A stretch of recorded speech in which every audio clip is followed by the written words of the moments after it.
Covert Narcissists and Triangulation. How do you stop it if you don't know you're the victim? We're going to be talking about that in this video.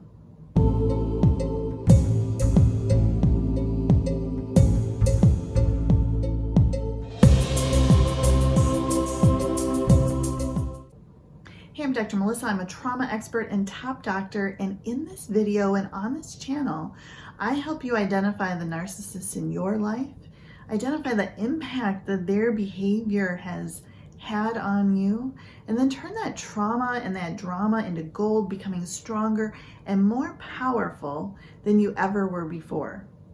If that sounds like exactly what you need, click subscribe, click the notification bell so you get notified of each and every video. Today we're talking about covert narcissists and triangulation. And specifically, how can you stop it if you don't even know it's happening? Overt narcissists triangulate explicitly. They pit you against previous sources of narcissistic supply. If you stay long enough, they'll pit you against future sources of narcissistic supply. They are pretty predictable. Covert narcissists, on the other hand, do everything subtly.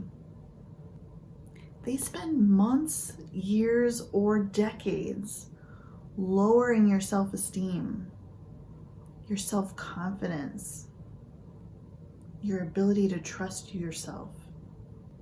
They gaslight you to the point that you're confused about who you are, how you're perceived, and what's real. And the covert narcissist will use all of this when triangulating. Remember, triangulating involves lying to both parties. Otherwise, it's gaslighting.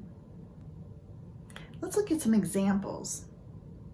Say you're in a romantic relationship with a covert narcissist, and he says to you, Anne's gonna drop off the package because she knows you're not comfortable with me stopping by. Now to Anne, she says, will you please drop off the package? I'll get in trouble if I stop by your house.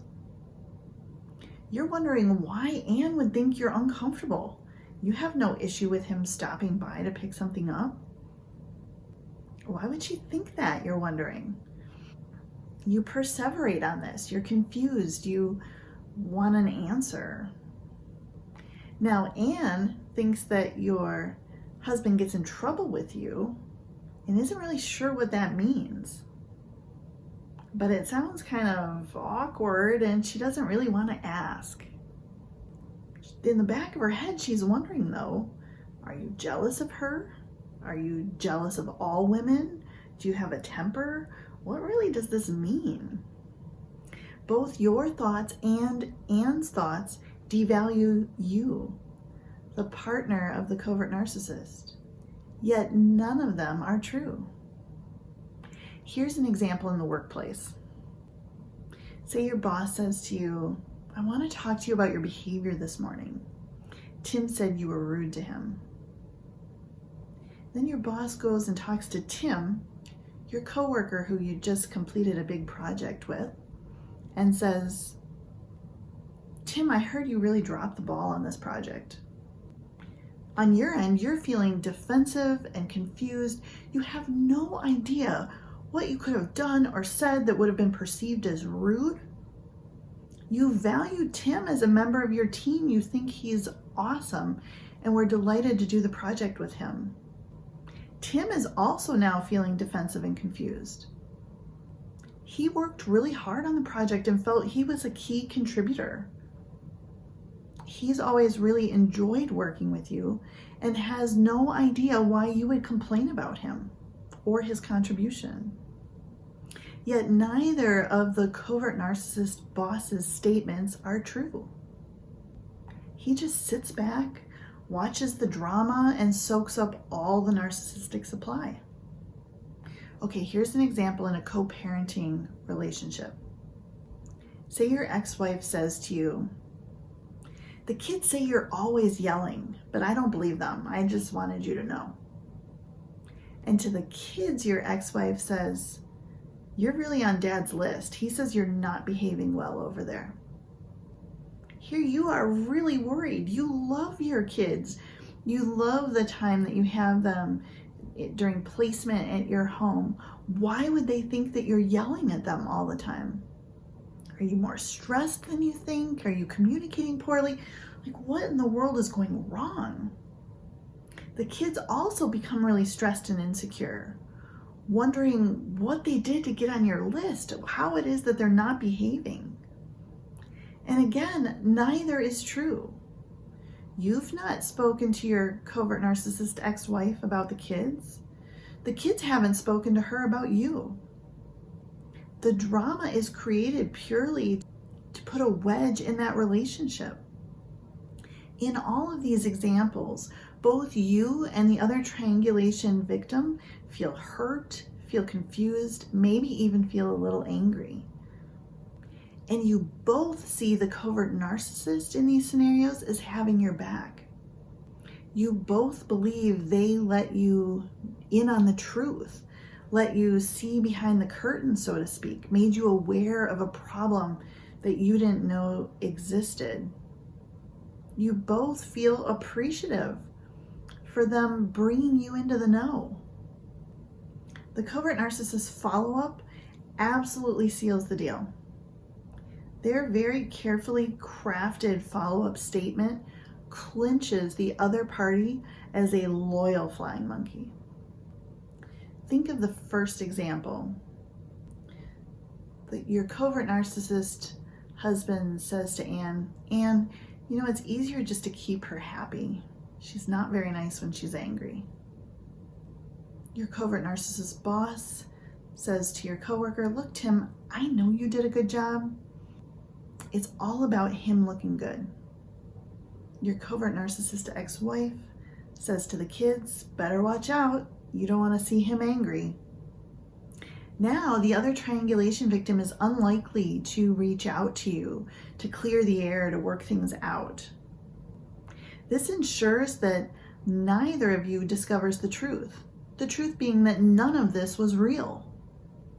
In all instances, you, the target, the victim, are devalued, and the other party is groomed to be the covert narcissist's flying monkey. Both of you lose the covert narcissist triangulation game. So what can you do about it? The trouble is, most victims have no idea they're being played. They believe that what the covert narcissist says is real. So you cannot rely on already knowing you're dealing with a covert narcissist. Now, that's actually a great thing. That means this following approach is going to work whether you are aware or unaware. And this approach has 3 steps. First, resolve your own trigger.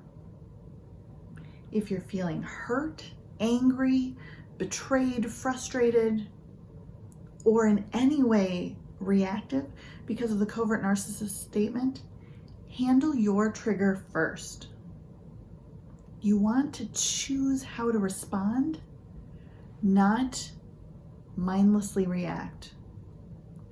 Second, while calm and energetically clean, approach the other person.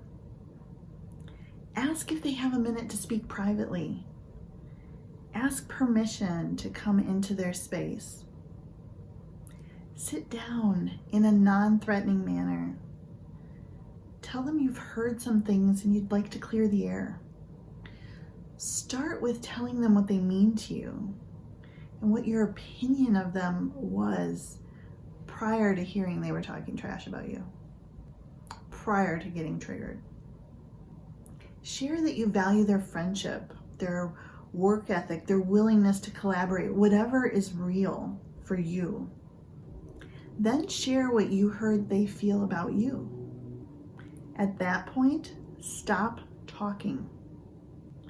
Stop talking for as long as it takes for them to respond. It may take some time for them to fully process what it is that you said. They were under the impression that you didn't value them or didn't see them clearly or were saying negative things about them. Then number 3, after you've both shared your version of the truth, how you feel about each other. Commit to communicating directly with each other should this sort of thing come up again in the future. It's not about putting the covert narcissist in their place or preventing them from derailing your relationships. It's about choosing empowerment, choosing to move your relationships forward with the energy of love. If that resonates with you, type "I choose empowerment" in the comments. Then like this video, share it with someone who needs to hear this message.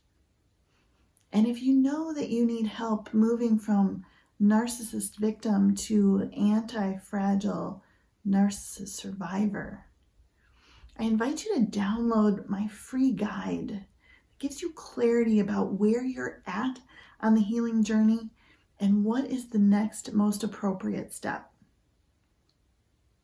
You can download that guide at narcissistlife.com. I'm Dr. Melissa, and I'll see you in the next video.